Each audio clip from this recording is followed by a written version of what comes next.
We'll guide you through how to make cross-glitch transition in After Effects. If you find this helpful, don't forget to like and subscribe. First, open Adobe After Effects on your computer and wait for the program to load completely. After the workspace appears, create a new composition to begin your project. Set the composition settings you need, then confirm to open the timeline. Next, import 2 video clips into the project panel. After importing, place both clips in the timeline and overlap them slightly so the transition area is ready. Once the clips are arranged, duplicate the top clip so you have an extra layer to apply effects. Select the duplicated layer and apply Displacement Map or Turbulent Displace from the Effects and Presets panel to start creating distortion. Adjust the settings until the image begins to break and shift. Next, add an RGB split effect using channel blur or similar tools to separate the red, green, and blue channels slightly, creating a digital glitch look.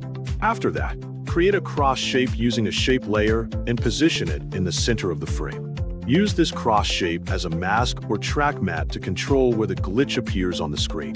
Then animate the glitch intensity quickly by enabling keyframes on distortion values and changing them rapidly over a short time. Add fast cuts by trimming or splitting layers around the transition point to enhance the glitch effect. Continue by adding noise or grain to give the footage a rough digital texture.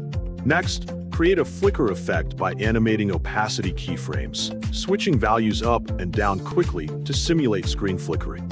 Make sure to sync all glitch movements, cuts, and flickers with the exact transition point so the effect feels impactful. After that, enable motion blur on the layers to smooth out the fast movements and make the glitch more realistic.